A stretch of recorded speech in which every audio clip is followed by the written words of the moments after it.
Muy buenos días a todos, amigos y amigas. Hoy os vengo a hablar de Antonio Escotado y del primer volumen de su monumental ensayo Los enemigos del comercio. Antonio Escotado es uno de los pensadores que más me ha interesado desde hace muchísimos años. Polémico estudioso del mundo de las drogas, este filósofo, jurista e historiador, radical en muchos de sus postulados, siempre ha sido una voz que por lo menos hace que te plantees ciertas cosas.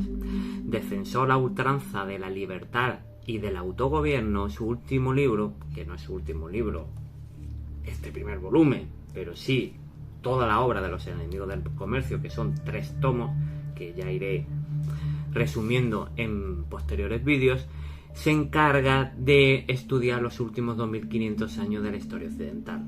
Objetivo: mostrarnos cómo se ha ido desarrollando a lo largo de los tiempos esa dicotomía entre los que han defendido la propiedad privada y entre los que, por el contrario, consideraban que esta es un robo y el comercio su brazo ejecutor. Nos dirá Escotado que a lo largo del tiempo han coexistido 2 planteamientos económicos y filosóficos que se han contrapuesto. Uno, basado en la sociedad abierta y comercial como podía ser la antigua Atenas. Otra, clerical militar no comercial como podía ser la espartana.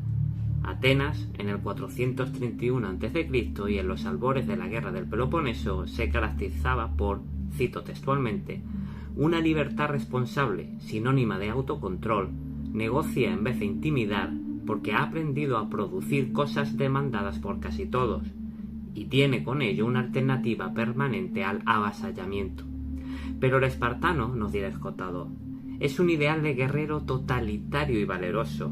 Ha contado con muchas simpatías. Vivió 4 siglos de explotar al pueblo mesenio, entre otras cosas. Pero claro, entre alguien pacífico que negocia y la leyenda de los 300, el romanticismo siempre acerca la admiración hacia los últimos.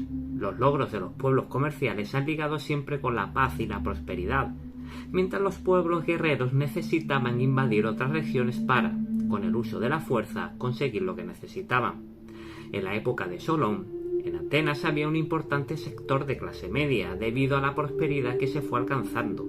Argumenta Escotado que solo una sociedad comercial podía albergar una democracia, puesto que crea una clase media que permite el desarrollo de elecciones. Los romanos configuraron una sociedad basada en el esclavismo, menos proclive al comercio que a la usurpación. Roma liberó una guerra contra Cartago, sociedad comercial, aunque también esclavista, que tenía por costumbre crear colonias costeras para dinamizar el comercio. Roma tenía como motor económico la compraventa de esclavos. Ya en la era republicana, antes de llegar César al poder, el dinero era escaso y los tipos de interés altísimos. Escotado comenta que Roma vivió de conquistar vecinos ricos hasta que llegó un momento en que estos acabaron. Se convirtió en una sociedad incapaz de producir cosas de su interés, de inventar y de crear cosas útiles que pudieran comprar otros pueblos. Tras la aparición del cristianismo, la imagen de Jesús de Nazaret expulsando a los mercaderes del templo se incrustó como imagen colectiva. Esta tendencia anticomercio, que se origina en una secta judía llamada Esenia, es denominada por Escotado como pobrismo y consideraba la riqueza, el mercader y la propiedad privada como elementos pecaminosos. Hurtar es comerciar, es robar. Los esenios dejaron paso a los ebionitas y de ahí a los cristianos. Por lo tanto, hasta la aparición del socialismo teórico de Marx, se podría establecer que existe un comunismo religioso y un comunismo ateo. Un comunismo milenarista y otro científico. Con los cristianos viene el amor al más allá y el rechazo al más acá, coincidiendo con el derrumbamiento del Imperio Romano, que creaba las condiciones propicias para abrazar este tipo de creencias. El cristianismo evidentemente se expande. El mundo se va a acabar por culpa de nuestros pecados y solo se salvarán los puros. Al cristianizarse el Imperio Romano con Constantino, siglo IV, se expandió el espíritu del pobrismo como algo moralmente bueno.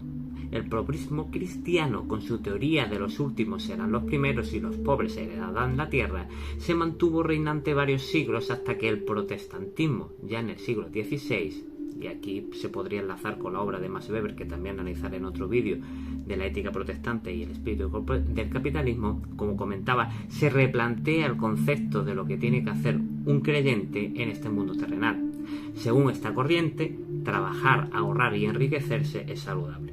El cristiano está obligado a ser un buen profesional, por lo que la semilla que ayudaría a desarrollar un sistema capitalista, por lo menos en lo que se refiere a la mentalidad, estaba plantada. Durante estos siglos precapitalistas se dieron innumerables corrientes religiosas, llenas de profetas, anacoretas y experiencias comunales autárquicas contrarias al dinero y a la propiedad privada. Para ir concluyendo, Escotado estima que hubo un par de inventos que supusieron también un profundo cambio: la aparición de la letra de cambio y la contabilidad moderna, inventada por Luca Pacioli. La sociedad que surgió tras la Revolución Industrial, porque este primer volumen termina justo en Marx, o sea, a partir del segundo volumen ya desarrolla más lo que la teoría de Carlos Marx, se queda antes, pero como os comentaba, tras la Revolución Industrial se libera al siervo de depender del señor feudal y se impulsa una burguesía moderna que originariamente habitaba los burgos y ciudades comerciales. Esta burguesía le rebatió el poder a la aristocracia, pero también creó al proletariado, una clase social que trabajaba a cambio de salario. Ahora el trabajo se tornaba como algo especializado según se demandaba por el mercado incipiente, provocando, como todos conocemos, desigualdades y tensiones sociales. Unido a este nuevo desarrollo económico, el del capitalismo, la gente puede cobrar en dinero y esto estimula su circulación. También arranca una mayor demanda de libertades, con un liberalismo que se presenta como una nueva ideología antagónica a un absolutismo robusto pero con pies de barro. Surge el ideal de ciudades autogobernadas. Y nos vamos a la Revolución Francesa y la Americana, que supondrían un antes y un después en la historia de la humanidad. Es hora de construir la democracia liberal burguesa. El autor dedica una amplia sección a la Revolución Francesa, dando un punto de vista bastante crudo de lo que supuso el terror jacobino y la desviación populista de una revolución en su origen liberal. Desde luego, la transformación económica y tecnológica que ha vivido Europa desde la Revolución Industrial es innegable. La destrucción creativa o innovación ha cambiado el mundo por completo. Para concluir del todo, Los enemigos del comercio es un repaso sintético del desarrollo económico de Occidente, sus guerras, sus teorías económicas y sus filósofos más importantes, sus religiones, su comercio y sus revoluciones. Usando esta división entre libertad y seguridad, entre comercio y comunismo y estudiando el pasado con detenimiento, podemos acercarnos más a un entendimiento del presente.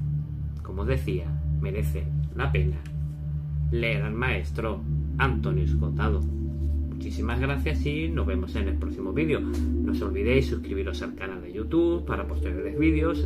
Una vez al mes publico ensayo y todas las semanas publico novelas. Siempre me centro en clásicos y en obras, muy conocidas. Muchísimas gracias y hasta la próxima.